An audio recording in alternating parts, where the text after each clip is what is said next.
On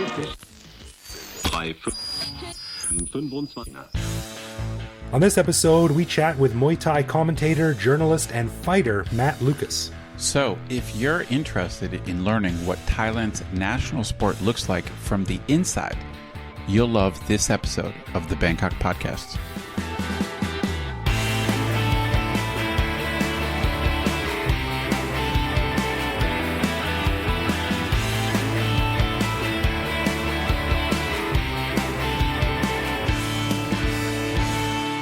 Sawadee krab, and welcome to the Bangkok Podcast. My name is Greg Jorgensen, a Canadian who came to Thailand in 2001 and still has a few pillowcases full of Canadian flag lapel pins to give away, as is legally required by my government. So if you're in the market, you know who to call. Wow, is that true? I think I want one. Cool. And I'm Ed Knuth, an American who came to Thailand on a one-year teaching contract 17 years ago, fell in love with tourists who come back to Thailand every year, and I never left. We want to say a quick thank you to one of our patrons, Katie Kotsambat, who supports us at the show shoutout level. Stick around after we're done talking to Muay Thai fighter Matt Lucas to hear why Katie should probably start making a buddy road trip movie with her mom. You can learn more about becoming a patron on our website, and of course, one of the cool things our patrons get is an unscripted, uncensored bonus episode every week where we talk about current events in Thailand and whatever else happens to be on our minds. We just finished recording this week's bonus show, and we chatted about female empowerment in Marvel movies, a very important thing, the concept of re-tourism, and a fantastic theory by me about re-tourists that I call the uncle theory. It's a good theory. Plus a durian-flavored Thai news of the weird. If you're not a patron, become a patron as soon as possible. That was a long show, too. It was like 40 minutes long. All right, well, before we jump into it, we got to mention a few quick things. First, our beef jerky giveaway. Last episode, our friends at Siam Barbecue gave us a box of sweet, sweet jerky to give away to a listener who guessed the combined ages of Ed and I. So the correct answer, if you're wondering, is 95. I'm 30 and Greg is 65. That's right. That's how it breaks down, yeah. So surprisingly, no one guessed 95, but two listeners, Scott and David, guessed 94, which is pretty close. However, Stephen guessed 94. Check this out, 94 and 1 month. Genius. Stephen, I love your strategy. You're a strategic thinker. I like that. 94 and 1 month. Genius. That's right. So while we didn't give any specific info about months or anything, that technically takes it. So Stephen, hats off to you, sir. Your jerky is on its way. Congratulations. And by the way, check this out. The lowest guess was Soren, who guessed 24. So apparently we're preteens. And I assume he was just trying to butter us up. The lowest real answer was Eric, who guessed 76, which is, again, thank you very much. And the highest answer was William with, get this, 189. Okay, I'm hoping that was a typo and he meant 89. He assumes we're two 95-year-old men. I'm going to guess the 189, the 1, that might have been a mistake. Right. He meant to type 289. And we do have to give some more shout-outs to patrons, more patron shout-outs, and listeners who have brought us some stuff over the last little while. Big thanks to our listener Andrew, who very kindly brought me an old book that I ordered from Amazon for my son, which you can't buy here, so that was really rad of him. And to Alan, who brought me another thing for my son. I hope my kid appreciates this, all this stuff that I'm bringing in from overseas. He brought another thing for my son, a good old-fashioned bathrobe. Have you seen those here? They're not easy to buy here, are they? Agreed, they're not very common. Yeah, like a high-quality terry cloth bathrobe that you would get in like a 5-star hotel. Yeah, of course. Yeah. So I figured my son would like that after he's done swimming, so he bought that over. Thanks, Alan. And finally, a huge thanks to our patrons, Maria and Nikita. Now, you might remember Maria as our 100th patron from a few months back. Well, she and Nikita are here on their honeymoon, and Ed and I met them for dinner the other night, and man, they went above and beyond and brought us a huge stash of loot. Yes, they did. We got vodka, we got chocolate. Jelly, jam. Yeah, we got gingerbread. gingerbread. We got great stuff, like an amazing 30-pound bag they whipped out and gave it to us. So thank you so much, guys. We do appreciate that, and all the other patrons and listeners who help us by becoming, I think I'm going to make an official sticker or fridge magnet or something that says like official Bangkok Podcast International Mule. I think we'll start the Bangkok Podcast Mule Club. So that's great. We do have the greatest listeners, and thank you guys for helping us out and bringing us some nice stuff. So on this episode, we chat with Matt Lucas, a guy by the name of Matt Lucas, a leading American Muay Thai journalist who has been fighting for over 10 years. Now, hold on a second. Did you say Muay Thai journalist? Yes, a Muay Thai journalist and a fighter. That's fascinating. So, I guess it makes sense. There's a whole sport of Muay Thai, which means there must be journalists who focus on that sport itself. Yeah, someone's got to write about it. Might as well be Matt. Right? And then on top of that, he's also a fighter himself. Yeah. Since 2016, he's lived in Thailand and works as an English language commentator at Max Muay Thai Stadium in Pattaya, while also working as the foreign liaison at FA Group Muay Thai Gym, the leading clinch and knee gym in Thailand. No idea what that means. Sounds painful, but I assume it's pretty cool.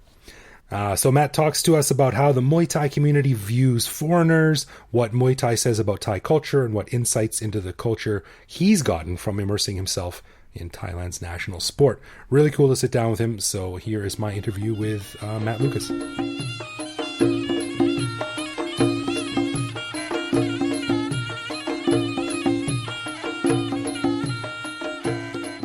All right, well, Matt, welcome to the Bangkok Podcast. Thanks for coming down to meet me. Mm-hmm. Thanks for having me. A real pleasure. The pleasure is all ours. And we've had a couple of people actually suggest your name in the past over the years, and I've seen your name around, and I've seen your website, and you seem to sort of have a lot of connections in the sort of Farang sports community here in Bangkok. Mm-hmm. So is it fair to say you're famous? Or? I don't know about that. I know a lot of famous people. I would not say that I am that famous. Right. Yet. Maybe one day. I feel like maybe I'm an insider at this point. All right. Well, when it comes to Muay Thai, anyway, a lot of people think when it comes to like Farang or foreign Muay Thai fighters in Bangkok and Thailand, a lot of people put your name near the top. Mm-hmm. So just give us a quick rundown. Like, why Muay Thai? Why do you like getting kicked in the head? And how did you end up? I don't like it. I guess no one likes it. Right? Yeah, no one likes getting kicked in the head. It's just part of the sport. That's actually the thing you want to avoid most of all. Yeah. So how did you end up doing it, and how did you end up doing it in Bangkok? So when I was about 24, 25, I was living in the Bay Area. I had gotten a job at a bar. I didn't want to go to school. I was at a bit of a loss, and I signed up at a Muay Thai gym. I started going all the time because I was like, well, I could be a drunk or I can exercise a lot. I guess I'll exercise a lot and just drink on the weekends. So then I saw a low-level fight at Smoker. It's an amateur inter-club fight. I did it. I was like, hey, that's okay. I'll keep doing this. And then I was like, well, I've never been abroad before. Why don't I use Muay Thai as a vehicle to travel internationally? I learned some basic Thai at a Thai temple in the town, and I went to Thailand for the first time about 12 years ago. I fought down at Teparasit Stadium in Pattaya. I came back, and then I started making subsequent trips about every year or so. And this is from America, right? This is from America, the Bay Area, okay. Oakland. I was in Berkeley at the time. I've spent most of my time in Oakland, though.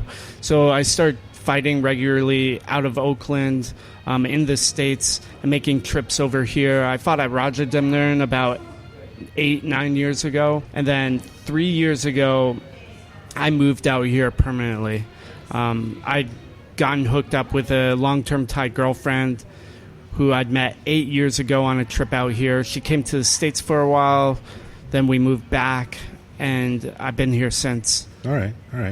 And have you, like, is Muay Thai your full-time gig? Is it your life now? Yeah, I mean, more or less, I have a career in Muay Thai, which I'm very, very lucky to have. There's not a lot of foreigners that have that. Maybe 4 to 5. The industry, if you will, is expanding, Really? When I first came, I would say Rob Cox was the only person to have a real career as a foreigner in the sport. He was doing photojournalism, and he had a gym as well, Keep on Teep, which is down sort of by Khaosan. And he'd married into the sport. He's, I would say, the oldest and sort of textbook foreign journalist out here, an encyclopedia of Muay Thai. And then now there's getting to be more of us. Timo Rouge, who runs Muay Thai's, Francis Watanabe, who lives out in Isan. There's a couple other people as well. Right on. So it sounds like, it seems to me anyway, and full disclosure, I'm clearly not a Muay Thai athlete. So I don't know a lot about the scene. I don't know a lot about the sport.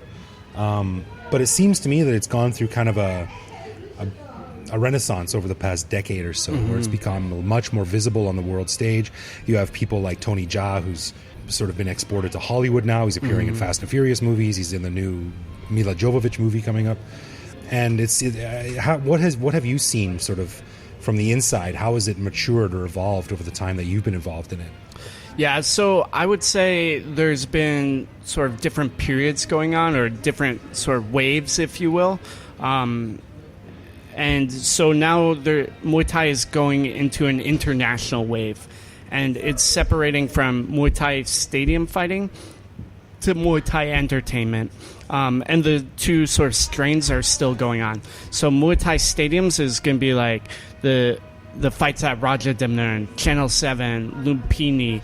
And those fights are more geared towards a gambling audience and more, if you will, a traditional audience. And then there's the entertainment sort of sphere, which is Max Muay Thai, Thai Fight, Super Camp A, MX Extreme. And those are more geared towards casual fans. Because they're televised, the audience is different, so the whole format and scoring of the bout is different as well. Especially at Max, where I'm a commentator, they really put an emphasis on forward aggressive movement and action. Whereas at the stadiums, when you fight, the emphasis is, at least at Rajadamnern, is more based on points and scoring, and it's a longer 5-round fight. Okay. So it's like the same game, but it's played differently. Interesting. In different areas. Like football versus rugby? Yeah, maybe. I'm not a sports guy. I guess I'm grasping at straws here. Do you play poker at all? Not at all. Okay. I'm not even a card sports guy. That's how bad I am. I don't know what other... Can you describe it in Star Wars analogies? Star Wars? Well, it's definitely not light side versus dark side. Maybe it's like, Jabba's palace, and you have the different bounty hunters of some sort. I'm starting to get an idea. I'm not sure that analogy really matches up, but maybe for someone. Have you encountered any pushback as a Farang, as an outsider? Because it seems to me, as a casual observer, that Muay Thai is very much like I think like a lot of things in Thailand that come from Thailand, be it the language or the cultural nuance or things like Muay Thai. There's a perception of us versus them. Like only the Thais can really understand this. You're an outsider. You can try to understand it, but you might not be able to get it really. Have you ever encountered any of that? Like any pushback? I don't think there's a direct pushback. I just don't feel that's Thai style. I think there is definitely a wall, though. Oh yeah. Because if you can't speak Thai fluently, how are you going to negotiate your way into the industry? If you don't understand Thai culture, those things are really ingrained into Muay Thai and the sport. Yeah. So I don't think there's direct pushback, but there are definitely barriers. There's things that could be westernized / modernized about the sport. The use of social media, television, mainly the internet, that would would propel the sport a lot more, that the Thais don't really take advantage of. Right. Okay. And getting back to that point about the culture, how has Muay Thai influenced Thai culture, and vice versa? How has Thai culture been influenced by Muay Thai? I imagine they're wrapped up pretty tightly together. Yeah. I think there's like a whole sort of Muay Thai culture, especially predominant in the countryside where a lot of the low-level fights come from. Things are so boring out in Isan that having a fight is like, it's a bit of a big deal, or it's something to do. When you live out in, Putai Song or Buriram, where there's like only a 7-Eleven. Right. Right. Like there's no movie theaters, but there's going to be fights out in the cornfield. Right. You go out to the fights, and there's an entire culture that's built around that. A friend of mine, she grew up, or her family grew up way out in the rural provinces, and she told me a story once about how when the first 7-Eleven opened up, people used to take off their shoes to go inside because it was like such a slick new place, right? So I can definitely see that mindset. Yeah, you also take off your shoes before you go into a ring, so maybe the two are the same. I guess so. Maybe not. What do you get out of Muay Thai? I mean, obviously it's fitness, self-defense. Yeah. But what else is there? What is someone like me missing? Yeah, so for me at least, all those points, I still train regularly. For me, it's been a vehicle to meet really interesting people, to learn about a culture, to learn about a sport and how it works on a really intricate level. Really, you get to see a lot of changes with people as well. Fighting is very difficult, so sort of charting people's courses through the sport is really interesting. You get to see how an individual evolves or sort of sinks down, right. Both in their fight career and as a person, which to me is really enlightening and interesting. That's cool. Interesting. I've seen a lot of these things like down at Asia Teak, they have the Muay Thai show for tourists, and I haven't seen it, but I've seen videos of it, and it looks pretty awful. It reminds me of like a 1970s Jackie Chan movies where the moves are so clearly telegraphed and rehearsed that it just loses any of its cool factor. Are people worried that these kind of things might kind of cheapen the idea of what Muay Thai is? Those are definitely Muay Thai shows. And I think that it is more of a display of a bit of a cultural element of Thailand versus a display of the sport itself. At Asia Teak, they have a couple low-level fights after that show. Oh, like real fights? Real fights. They're very low level, so it's like, you've never fought before. Okay, we'll match you up with this guy that has like 10 fights, but might be a little out of shape. Right, okay. So it's maybe not like the highest quality fight, but you're getting like a little taste of it. Oh, okay. So it's like a beginner's course for Muay Thai. Yeah, of sorts. Previously on the podcast, Ed and I have talked about the recent tragic stories about young kids fighting in Muay Thai, and one of them, got a concussion and a brain injury and died. And there was a lot of buzz back then about, should the sport be reformed? Is it too savage? Is it taking advantage of people who just need a leg up, or see it as like an opportunity to escape poverty or something like that? What's been going on inside the locker room, so to speak? I mean, those things are they're like hot topic items. Yeah. No one cares about these kids unless they die. No one's like really going out and improving the quality of their life until someone gets tragically hurt. So I think it's a bit messed up, because it's like, we have to care when someone dies, and then the rest of the time no one cares about these kids.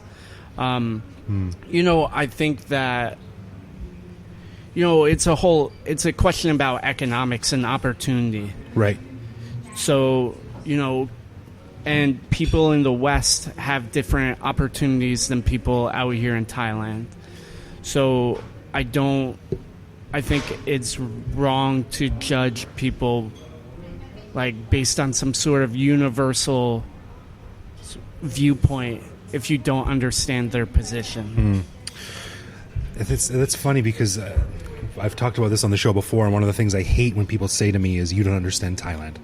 You know, when they run out of arguments, they default to, "Oh, you don't understand Thailand." But I think actually there are some elements of Thailand that you just can't understand as a foreigner. And whenever I take friends out for a walk or something, and we happen to walk through Patpong or Nana or something like that, and they're horrified by all the old men with young women or whatever, I say it's unfair to judge this through a purely Western lens, because there's a lot of cultural nuance there that you just don't get, you don't understand, and you're not familiar with. So I imagine the issues going on inside the sport on a high level are pretty opaque to the average foreigner, to the average Thai, I imagine too, but even more so for foreigners. Yeah, I would totally agree with that. You know, there's issues that come up where you really have to spend time in the sport and with the people to sort of understand the nuances of what's going on, potentially how to fix things or not, if they even can be fixed. Right. You know, it's very Western to come in and be like, "Oh, I can fix this." When, you know, how much time have you spent, like, learning about the culture, the people, you know? The savior complex. Yeah, it's a savior complex. It's super colonialist and, you know, I think pretty f***ed up. Yeah.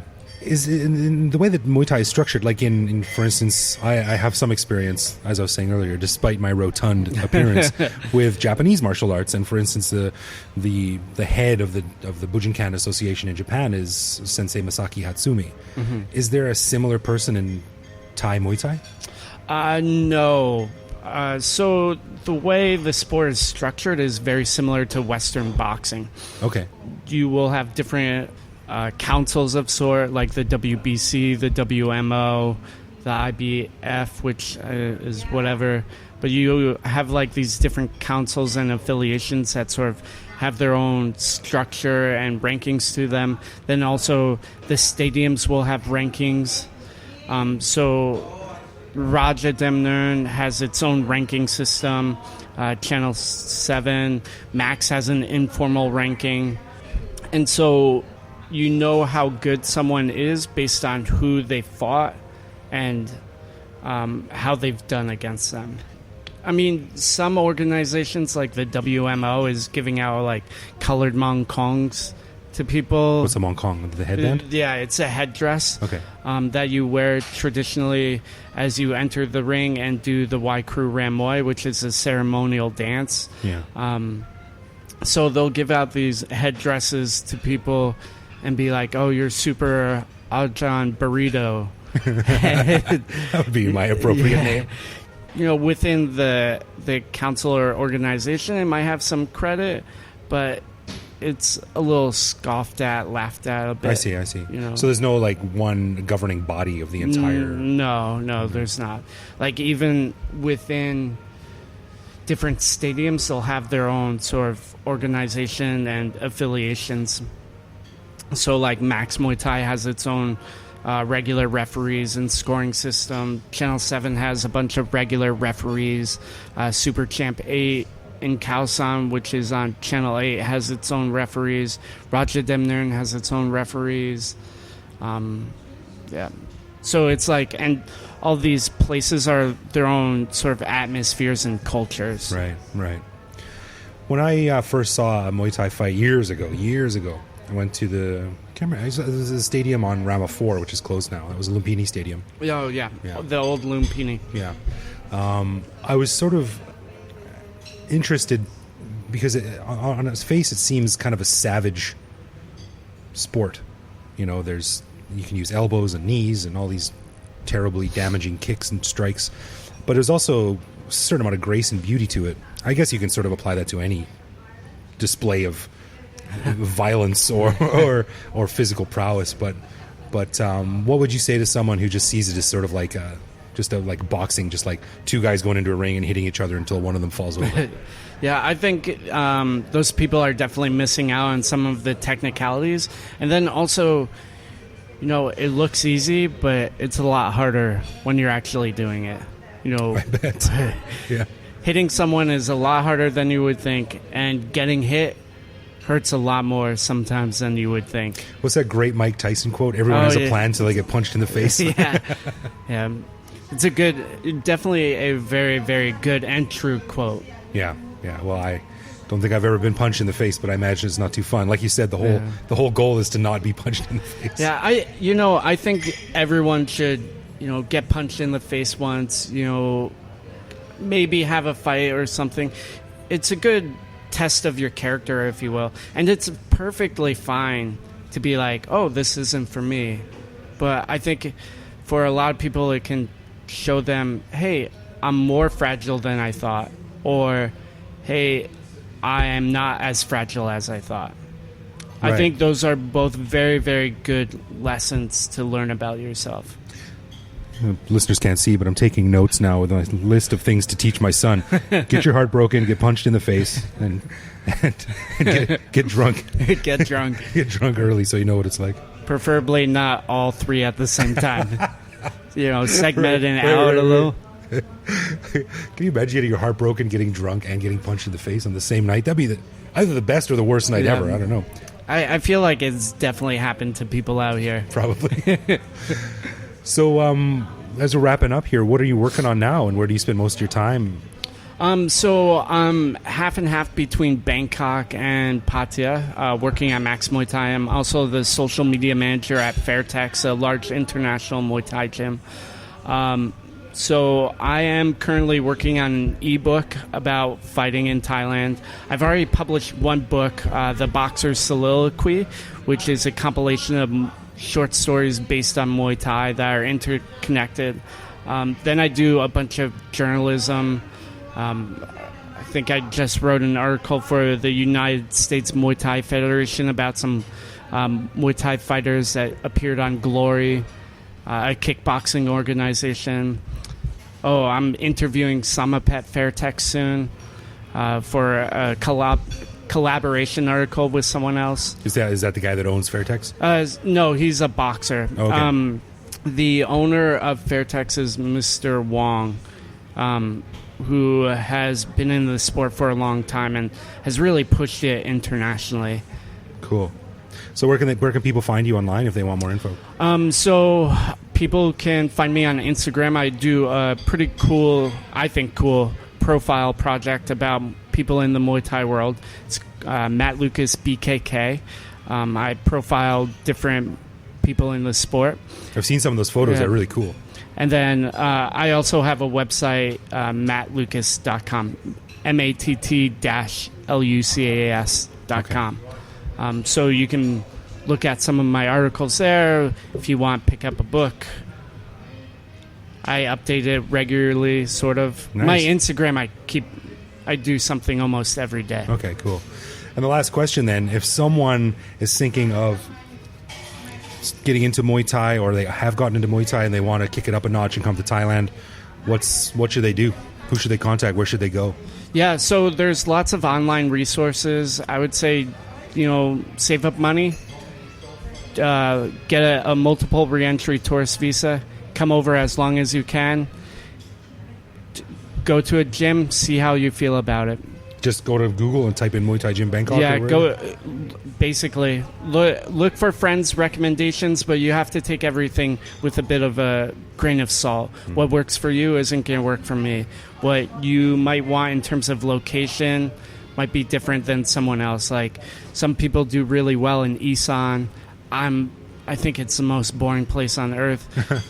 Some people are like, oh, Bangkok training is too hard. I want to go train down in Phuket.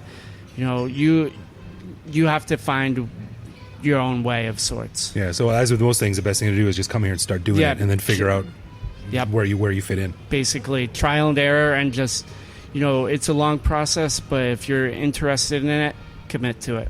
Cool. Well, thanks a lot for coming on the show, man. It was interesting insight into something I know nothing about. And now you know a little more. Now I know a little more. And you didn't get kicked in the head for it. Not yet, but I have had my heart broken. I have been drunk, so really it's the only thing left on the list.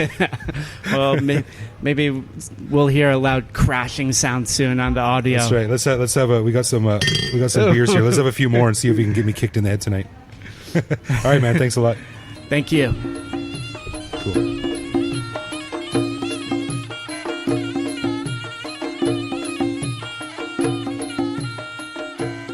I really enjoyed that because I am a combat sports fan. I'm a huge MMA fan. I watch the UFC all the time. Been doing it for more than 20 years. Right. And as any MMA fan will know, Muay Thai is one of the foundational martial arts for MMA. So in general, Muay Thai and Brazilian Jiu-Jitsu are considered the two main pillars, along with other things, boxing and wrestling. Other things matter. Right. But everyone knows that in combat sports, if you can't do Muay Thai and you can't do Brazilian Jiu-Jitsu, then you can't survive. You can't fight. Oh, I had no idea. Literally, fighters go to Brazil and learn BJJ, and they come to Thailand to learn Muay Thai. But of course, now you can come to Thailand and learn BJJ, and you can learn Muay Thai in Brazil. So it was great hearing a guy like in that community. And let me just say this: you and I have both been here a long time. Mm-hmm. We know something about Thai culture.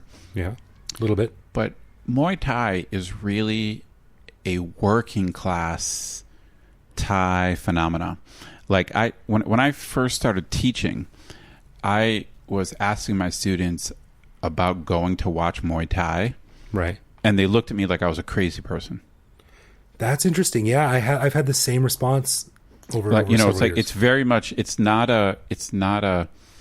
is the national sport of Thailand, and Thai people in general, they know about Muay Thai, but it's actually quite class based, where I think if you're like middle class or above, I don't think those people really follow Muay Thai very closely, or most of them don't.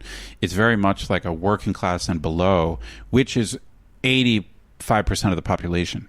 Come to think of it, I can't see some high-so rich kid going into a gym and getting his ass kicked every day. They're not. They don't. They don't. I'm sure obviously there's some exceptions, but it's very. The majority of Thai people are very much into Muay Thai. There's no doubt. It is the national sport. Right. But it's not like educated Thai people are in general. They're not that into it. So I have traveled around Thailand, and I do know all kinds of Thai people. But the bottom line is, since I've been teaching, since I've been here, I'm really actually interacting with a certain segment of the Thai population because I teach in English. Interesting. And I also don't teach English, so I'm not reaching out. Like I'm basically teaching people who already speak English. Yeah. And that's just a segment of the Thai population. Whereas someone who comes here to train Muay Thai and is hanging out in Muay Thai gyms and is going to Muay Thai tournaments, that's the real Thailand. That's the majority of Thai people. Right. Yeah, that's really interesting insight, and it was really cool what he was saying about the insights he's gotten into Thailand from fighting. Because when I was a kid, I studied Taekwondo and I was quite good at it. And then when I was older, I studied ninjutsu and jujitsu. And you do get a unique sort of not shortcut, but path into the culture that not everyone gets. And, you learn unique phrases and bits of language and customs and histories that maybe like regular people wouldn't. So it is a really neat way to learn about a culture, a different country than your own. So yeah, I'm kind of jealous of it. I mean, that I've had a great time in Thailand. I love it. I love my job. I love the experience I've had. But when I hear about guys like Matt, I got to admit, I'm kind of jealous. He's just seen a whole nother aspect of Thailand. And to be honest, I think he's seen more of what the average Thai person is like than we have, probably. Yeah, that's an interesting point. I'm not jealous because I don't like getting hit in the face. But but like he said, that's the whole point, is not to get hit in the face. So yeah, I would probably be a pretty bad fighter. True that. Yeah, well, thanks for coming on, Matt. It was really cool talking to you, and maybe we can check in with him again at a future date when he's got some other fight coming up or something.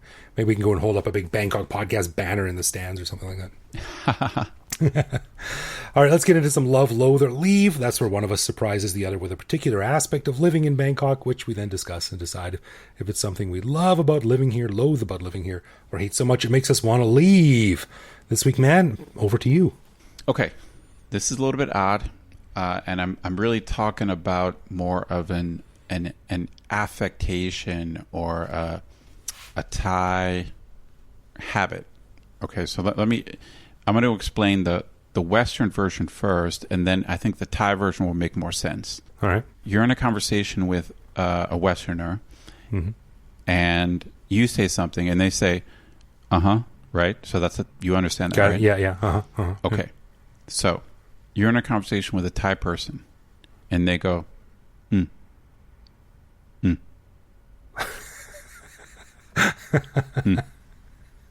Are you with me? They don't say They go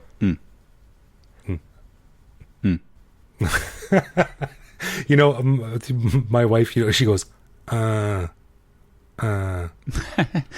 it's not. They have another version. They have another version of That's interesting. They have another. It's a totally different version. And the reason I thought of this is that I was back home a couple years ago. Yeah. I was back home, and I was talking to I was talking to one of my sisters, and just totally normal conversation. Like everything's going really fast. So obviously, we're native speakers. We're speaking in our first language. It's like catching up. We haven't seen each other and all this kind of stuff. Yeah. And then in the middle of the conversation, she stopped, and she goes, "You did the Asian And I was like, "What?" And she goes, "Oh, really?" She goes, "You went And I'm like, "What? Did I really?" That's funny. And she's like, "Yeah, like Americans don't do that." And I was like, "Wait, did I go And she's like, "Yeah, you didn't. You went And it was like it made me self-conscious about that I've absorbed this like Thai habit. And it was just it's like my sister like called me out on it. No, I got to say I love it. It doesn't bother me. But I do notice it. And the reason I love it is because I think it's a very unique cultural quirk. And I like those because we say, yeah, The that's a kind of Canadian thing. Was it? Okay. And then I like little like cultural verbal tics like this. Like in Thailand, they also say when they're alarmed or something, they go, "Oi." Oi. In China, my Chinese friend was telling me they go, "Aya." Okay. You know what I found hilarious about the "oi" thing is that there's kind of a cliche about Jewish culture where they say "oi." Right. Oi vey. Oy vey. And so it's funny, the Thai surprise reminded me of oy vey. Well, I love it. I mean, as long as the person is paying attention to what I'm saying, I don't really mind what kind of verbal grunt they give me. What I do hate is when you ask a question to a shop owner or something and they go, "Huh?" like a monkey. I hate that. That's their version of huh? You're right. You're right. That's their version of huh? Yeah. Huh? Which is just like you expect someone to be like chewing gum and going, like, I don't know. Yeah. But someone going, yeah, I don't mind that. I love it. It's in our base lizard brain. It's in our DNA. Like that grunt goes back to caveman days. That's funny. So where are you? Love, loathe, or leave? It's interesting. It doesn't bother me when I hear Thai people do it, but it bothers me when I do it. Let's just say that. Just let me know if I just do that. I don't want to do that. I got to be honest. I'm going to have to go loathe, but only because I don't like it when I do it. Do as I say, not what I do. That's right. Okay. Anyway, so as we mentioned at the beginning of the show, we'd like to say thank you to Katie for lending us her support at the show shout-out level. And Greg, what did you find out about Katie? Well, as it turned out, Katie either was or is in Thailand. I'm not sure of her schedule. And she said it was her first time here. And she's been traveling with her mom, some family, friends, and, quote, some monks that my mom's befriended from some of the temple communities she belongs to, unquote. So, first of all, Katie, your mom sounds pretty cool if she's traipsing around Thailand convincing monks to join your group on a family trip. And second of all, I think this needs to be a movie. First-time visitor to Thailand with Thai heritage, I assume, based on your last name, Kotsombat. I think I'm saying that right. Comes on a voyage of self-discovery and ends up on a road trip with a few monks who teach her some Buddhism and help her learn about herself. Doesn't that sound like a good movie? It certainly does. Yeah, but I was thinking the only thing is, this being Thailand and Katie being, apparently, a woman, some changes need to be made to a script. So let's make Katie a dude, call him Mark, and make the monks he meets Tibetan instead of Thai to avoid offending Thai sensibilities, and maybe also have a quirky animal sidekick like a bumblebee bat or a baby elephant, something that says Thailand. That'll work. And we can call it Mark of the Monk, and the credit will be inspired by a true story. There you go, Katie. $1 million idea. Free. Wow, I like that. I like that. Someone write the script. Mark of the Monk, inspired by Katie's true story, traipsing around Thailand with her mom. Just make sure that Greg gets credit. Yeah, maybe at the end or something like that. Inspired by a true story, which was in turn inspired by a half-drunk Greg on vodka. Thanks, Katie. We do appreciate your support. Thank you for becoming a patron. And I hope you have or had a good trip. No doubt. I realize I only have a few ways to say I agree, so I usually say like no doubt or maybe true that. True that.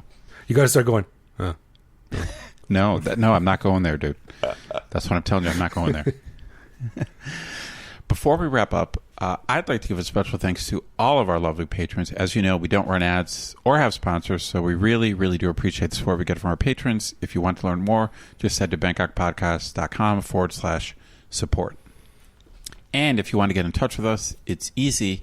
Bangkok Podcast on social media, bangkokpodcast.com on the web, or simply bangkokpodcast@gmail.com. We're very polite, and if you write, we will answer. Yep, and you can also find us on the Line Chat app where we post each episode and carry on conversations with our listeners. You can also reach out to me directly on Twitter where I am BKK Greg. So thanks for listening, everyone, and we'll see you back here next week.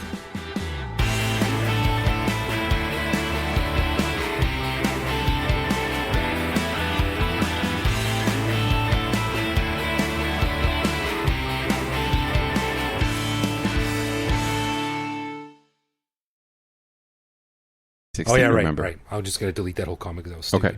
Okay. You're gonna delete. That's not fair. You can't delete your stupidity. I'm gonna edit myself to make myself seem smarter. You can't delete your stupidity. That's not fair. Watch me. You're deleting.